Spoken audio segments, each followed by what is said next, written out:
crisscross applesauce. You can sit down. Round table is still happening. Oh, it's still happening. So. We'll take a call. Play games. Roll through your turkey. So I missed if there was an estimate. We do not have an estimate, but the round table is still happening. Got it. Yeah, that's. So now we all know the same thing because I don't know anything else. So I just want to let you guys know that. All right. Thanks, guys.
The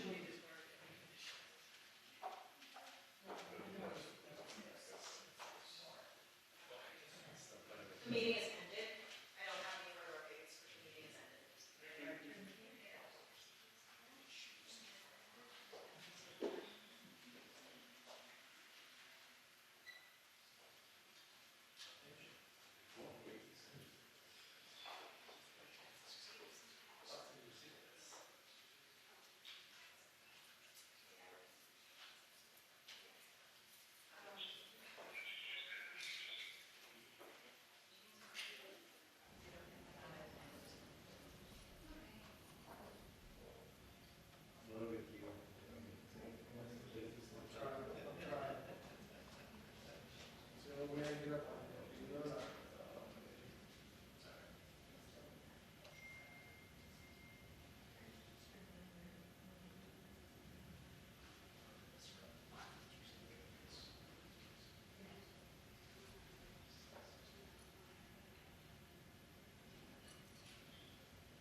My best friends.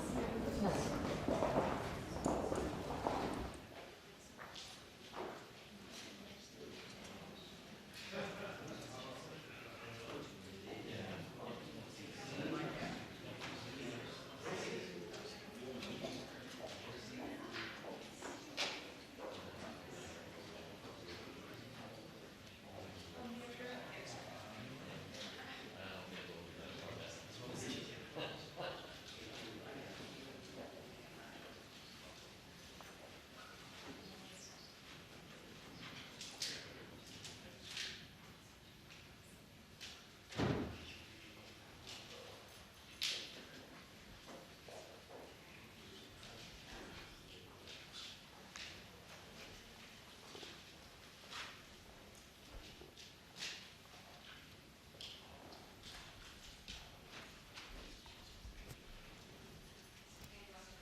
Good morning, guys.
Good afternoon, Mr. President.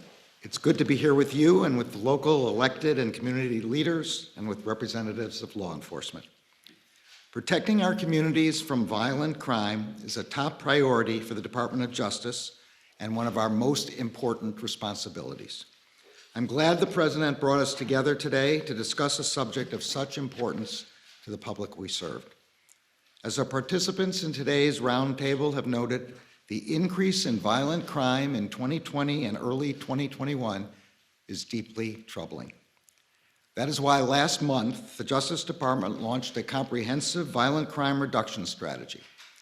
This strategy is built around 4 principles: setting strategic enforcement priorities, fostering trust with and earning legitimacy in our communities, investing in community-based prevention and intervention programs, and measuring the results of these efforts through a decrease in violent crime not merely by arrests and convictions as if they were ends in themselves. Now, we know that the lion's share of violent crime reduction work is shouldered by our state, local, tribal, and territorial law enforcement partners. Core to our strategy is targeted support of the critical work that you will be doing in the weeks and months ahead. Every one of our U.S. Attorney's offices is working with its local partners to establish an immediate plan to address the spike in violent crime that typically occurs during the summer. And the law enforcement components of the department are making enhanced resources available to help prevent and disrupt violent crime and to focus on the most dangerous, most violent offenders. The department is also strengthening our Project Safe Neighborhoods, our cornerstone initiative that brings together law enforcement and community stakeholders to develop solutions to pressing violent crime problems. Community-led efforts are vital to preventing violence before it occurs. The Justice Department has available over $1 billion in funding through over a dozen grant programs that can be used to support evidence-based community violence intervention strategies. And I want to say that's what I found particularly useful in our discussion just a few minutes ago, was the fact that there are such evidence-based programs available, and I'm hoping that you will get together with us so that we can spread those across the country, as well as, of course, funding your own. A properly functioning criminal justice system is essential to our efforts as well. The department has grant funding available to help cities resume court operations and services that were curtailed during the COVID-19 pandemic. That includes funding for technology and equipment, for courts to address the backlog of cases and enhance access to justice. We know that an effective violent crime reduction strategy must also address the illegal trafficking of firearms and focus on keeping guns out of the wrong hands. And so the department is delivering on the promises we made here at the White House in April. On May 7th, we issued a proposed rule to help address the proliferation of ghost guns. On June 7th, we issued a proposed rule to clarify that pistols equipped with certain stabilizing braces are subject to the same statutory restrictions as easily concealable short-barreled rifles. And on the same day, the department published model extreme risk protection order legislation for states to consider as they craft their own laws to reduce gun violence. We are now taking further steps. First, we will hold gun dealers that break the rules accountable for their actions. Most federally licensed firearms dealers operate legally in selling guns to individuals who have passed background checks. But those dealers that willfully violate the law increase the risk that guns will fall into the wrong hands. Absent extraordinary circumstances, ATF will initiate proceedings to revoke the licenses of dealers that willfully violate the law by failing to conduct required background checks, falsifying records, failing to respond to trace requests, refusing to permit ATF to conduct inspections, or transferring firearms to persons who are prohibited from owning them.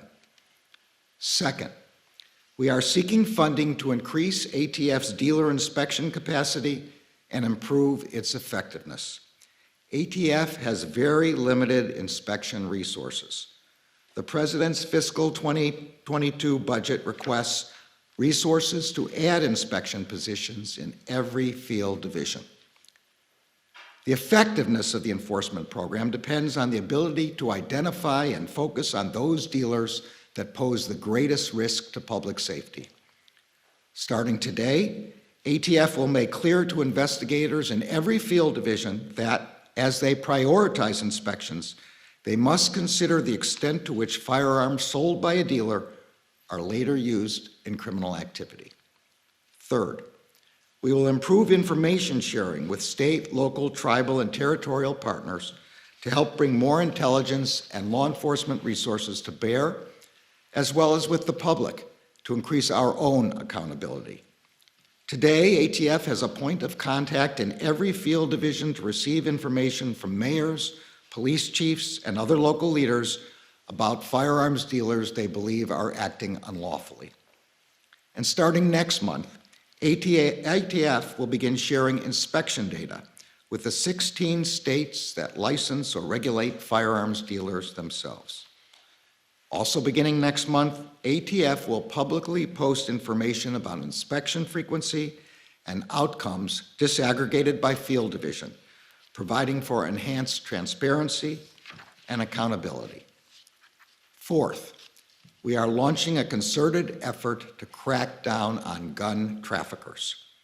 Yesterday, the department announced that it will establish 5 new cross-jurisdictional law enforcement strike forces within the next 30 days. The strike forces will focus on addressing significant firearms trafficking corridors that fuel violence in New York, Chicago, Los Angeles, the San Francisco Bay Area, and Washington, D.C., as well as in cities and towns along the way. The Justice Department's violent crime reduction strategy and our initiatives to stem the rising tide of illegal guns will save lives. But these steps alone will not solve the problem of violent crime. Success depends on all of us joining together, those of you in this room, the many like you across the country who are working to keep their communities safe, and the people of our communities themselves. I would now like to introduce President Biden, who has emphasized the importance of this issue and who has my gratitude for gathering us together today. Thank you. Thank you, General. Let me, before I begin, thank the participants in our roundtable today. 2 mayors, 3 mayors, chiefs of police, attorneys general, and community organizers are doing significant work in bringing down violent crime in their communities. There is no one answer fits everything, and it's about being engaged and multiple organizations being engaged. So I want to thank you for the time you spent with us today. And I warned you I'm coming back at you again for more information. And we just met, as I said, with a bipartisan group of mayors, law enforcement, and community leaders. And we discussed a comprehensive strategy that I'm releasing today to combat the epidemic of gun violence and other violent crime that we've been seeing in our country for far too long, that has spiked since the start of the pandemic over a year ago. Crime historically rises during the summer, and as we emerge from this pandemic, with the country opening back up again, the traditional summer spike may even be more pronounced than it usually would be. For folks at home, here's what you need to know. I've been at this a long time, and there are things we know that work that reduce gun violence and violent crime, and things that we don't know about. But things we know about, background checks for purchasing a firearm are important. Ban on assault weapons and high-capacity magazines. No one needs to have a weapon that can fire over 30, 40, 50, even up to 100 rounds, unless you think the deer are wearing Kevlar vests or something. Community policing and programs that keep neighborhoods safe and keep folks out of trouble. These efforts work, they save lives. But over time, these policies were gutted and are woefully underfunded. In our conversation today, we talked about our strategy to supercharge what works while we continue to push the Congress to act on sensible gun violence legislation. First, we discussed cracking down, as you heard from the Attorney General, on rogue gun dealers. We know that if there is a strict enforcement of background checks, then fewer guns get into the hands of criminals. Background checks have thus far kept more than 3 million guns out of the hands of felons, convicted felons, fugitive, domestic abusers, and others prohibited from being able to purchase a gun. And there's still too many loopholes in that system. And today, enough rogue gun dealers feel like they can get away with selling guns to people who aren't legally allowed to own them. And I might add, the Second Amendment from the day it was passed limited the type of people who could own a gun and what type of weapon you could own. You couldn't buy a cannon. Those who say the blood of patriots, and all the stuff about how we're going to have to move against the government. Well, the tree of liberty is not water with the blood of patriots. What's happened is that there never been, if you want to think you need to have weapons to take on the government, you need F-15s and maybe some nuclear weapons. The point is that there's always been the ability to rationally limit the type of weapon that can be owned and who can own it. The last time we had data on this issue of who was purchasing guns was more than 20 years ago. 5% of gun dealers, turns out, in the study we did, showed that 90% of illegal guns were found at the crime scenes sold by 5% of gun dealers. 5% sold 90% of the guns found at crime scenes. And these merchants of death are breaking the law for profit. They're selling guns that are killing innocent people. It's wrong, it's unacceptable. As the Attorney General said, we're going to crack down on those gun dealers and the violent criminals they knowingly arm. In April, I announced that the Justice Department is going to be issuing an annual report on gun trafficking so we can update that data. Today, the department is announcing, as I just did, a major crackdown on stem the flow of guns used to commit violent crimes. It's zero tolerance for gun dealers who willfully violate key existing laws and regulations. Let me repeat, zero tolerance. If you willfully sell a gun to someone who's prohibited from possessing it, if you willfully fail to run a background check, if you willfully falsify a record, if you willfully fail to cooperate with the tracing requests or inspections, my message to you is this: we'll find you, and we will seek your license to sell guns. We'll make sure you can't sell death and mayhem on our streets. It's an outrage. It has to end, and we'll end it, period. Second, we discussed disrupting illegal gun trafficking. Now, the gun lobby wants you to believe that cities that are had the toughest gun laws still have the highest rates of gun violence, as was pointed out by the group we had today in our roundtable. The violence is, so they argue, why do you need those gun laws if they don't work in cities that have tough laws? Don't believe it. Here's the truth. Today's conversation with Mayor Scott of Baltimore, for example, echoed what we know to be the case and hear from mayors all across the country.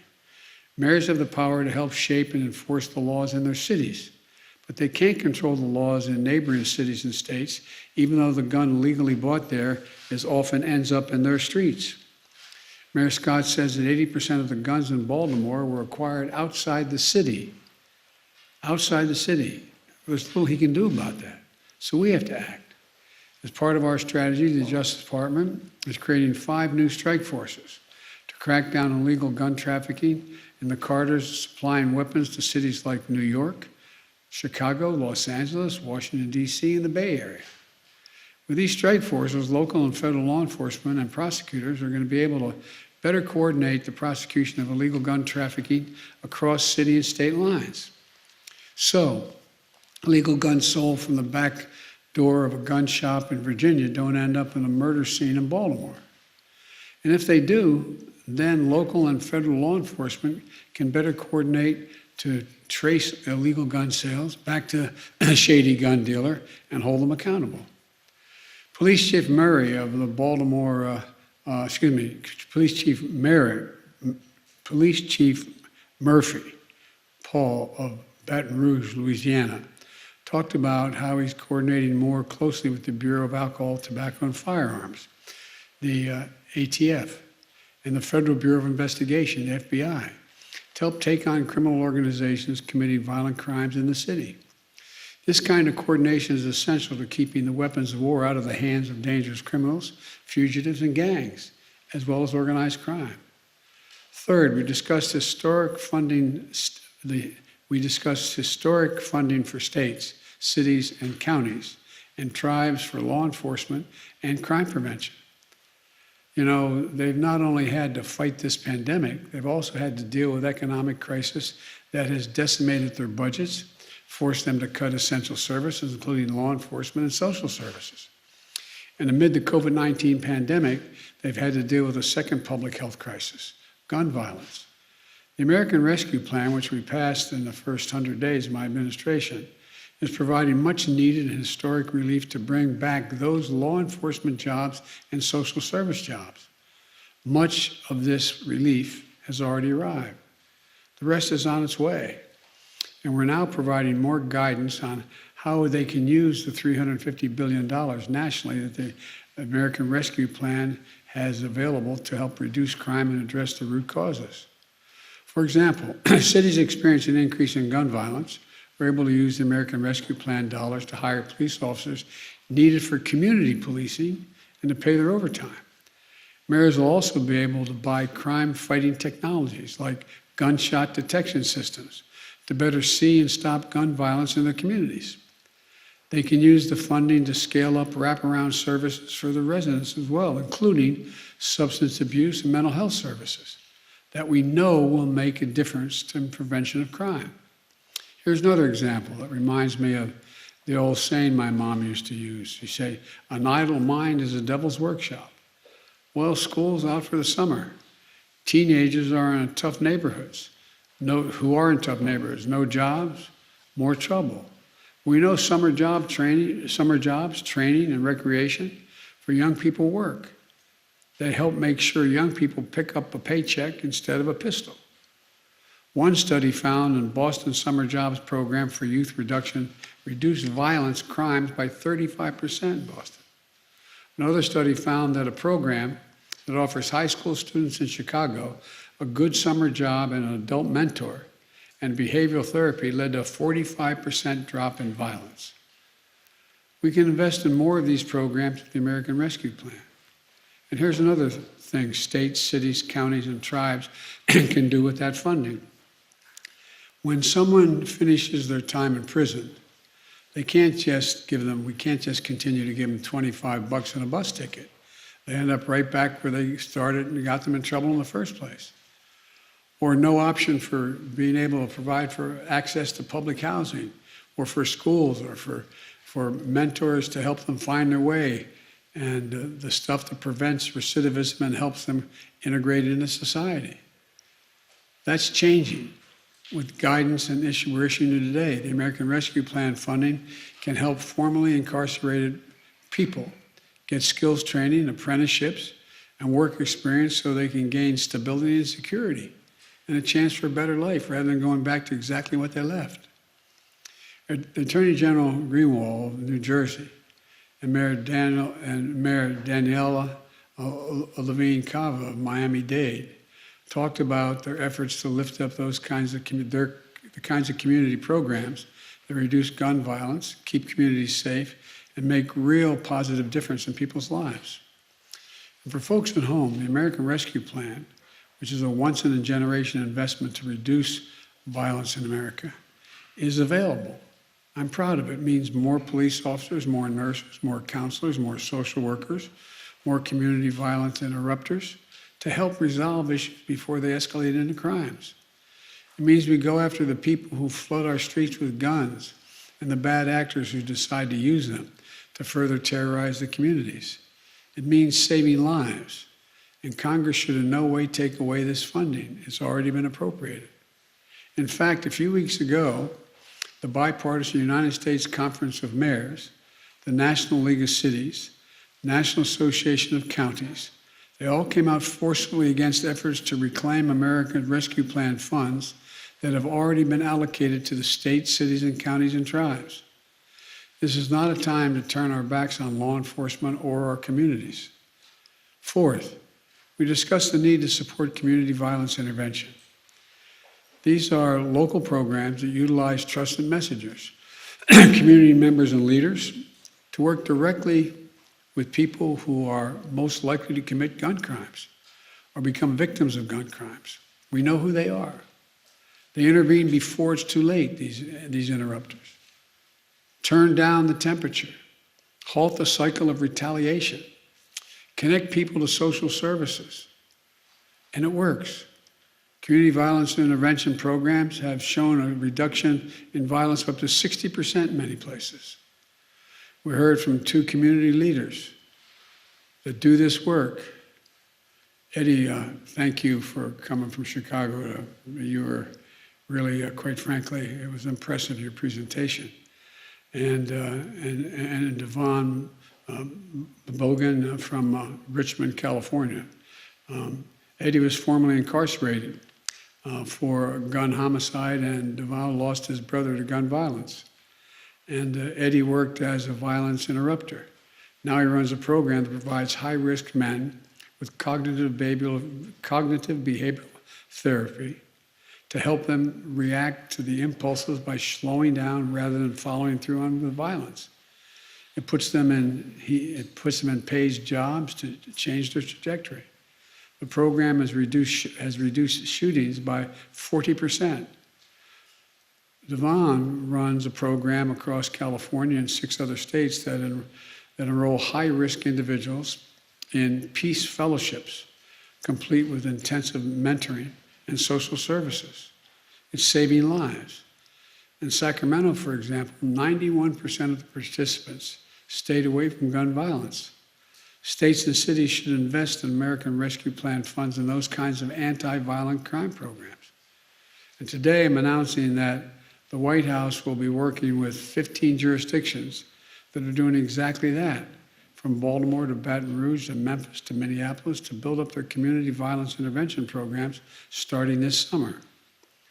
And Mayor Steve Allender of Rapid City, South Dakota, a Republican and a former chief of police himself, joined us today and will be part of the effort to help disrupt cycles of crime and violence in his community and nearby tribal communities. We need more mayors to follow, and I'm going to be keep pushing for more of these proven programs, which are part of the American Jobs Plan in my budget. Fifth, and I'll close with this, we talked about the lives we lost, have already been lost, and the lives that we can save. We talked about how much pain and loss so many people have experienced, and so many people have now accepted as their fate here in America. We have an opportunity to come together now as Democrats and Republicans, as fellow Americans, to fulfill the first responsibility of government on our democracy, to keep each other safe. Enough. That means Congress passing sensible gun prevention, violence prevention initiatives makes sense. Background checks, ban on assault weapons, repeal of liability shield for gun manufacturers. It means the Senate reauthorizing the Violence Against Women Act, my proudest legislative accomplishment, to close the so-called boyfriend loophole. It's boyfriend and stalking loophole to keep guns out of the hands of abusers. We added the provision saying if you have a stay-away order, you are stalking someone and you're told that has to stop, you can't own a weapon.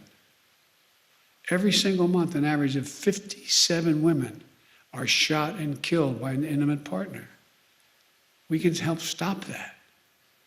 It means confirming my outstanding nominee to lead the the ATF, David Chipman.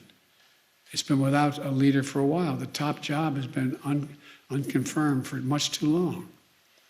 A career and distinguished ATF official for 25 years, David is eminently qualified for the job that we desperately need to fill. As Vice President, I pushed hard to lift the freeze on gun violence research at the Center for Disease Control, the CDC. Guess what? Why should they not be able to study gun violence and what causes it? But there's been a block on it. I want to unfreeze that. As president, my budget doubles funding for the gun violence research at the CDC and the National Institutes of Health, the NIH, to study gun violence as a public health threat that it is. And while we keep pushing there, Vice President Harris and I also, and our entire administration, will continue taking action where we can. Let's stop the proliferation of ghost guns, as we announced back in April with the Attorney General. We need to support the development of smart gun technologies. This doesn't affect responsible gun owners or Second Amendment rights. It helps keep guns out of the hands of people who shouldn't have them in the first place, from a child who accidentally picks it up to a burglar or a violent criminal trying to steal it and use it. We need to keep building on the gun violence and crime prevention strategy we're laying out today. Folks, this shouldn't be a red or blue issue. It's an American issue. We're not changing the Constitution. We're enforcing it, being reasonable. We're taking on the bad actors doing bad and dangerous things in our communities and to our country. Talk to most responsible gun owners and hunters. They'll tell you there's no possible justification for having 100 rounds in a magazine of a gun. Like I've said before, what do you think? The deer wearing Kevlar vest? Responsible gun owners will tell you that there are too many people today who are able to buy a gun but shouldn't be able to buy a gun. And these kinds of reasonable reforms have overwhelming support from American people, including gun owners. The bottom line is this: let's show the world and show ourselves that democracy works, that we can come together as one nation. We can do this and save lives. So thank you. God bless you all, and may God protect our troops. And again, I thank you all for participating. But the bad news for you all is I'm coming back.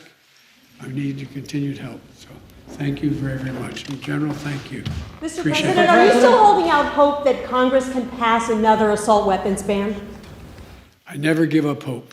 How do you feel about the bipartisan infrastructure deal that's been released? I'll tell you that when I get the final numbers tonight. Mr. President, what do you feel is the most effective thing that government can do to change the mindset of those who feel compelled to pull the triggers of these guns? By being engaged in a whole range of programs we talked today, everything from mental health programs to engaging people early on and letting them know there's other options. Making sure that when a child is young, they have access to real education. They get started off on the right foot. Making sure that when someone gets out of prison, they're not denied public housing. They don't have to go back under the bridge where they're living before, that they're able to get help for health care, et cetera. And re-engaging them in the neighborhood, giving them some hope, some opportunity. And in the meantime, making sure that those folks who are taking advantage of them by taking advantage of their situation are in fact held accountable. Thank you all so much. In favor of the voting rights bill, do you think it's time to reform?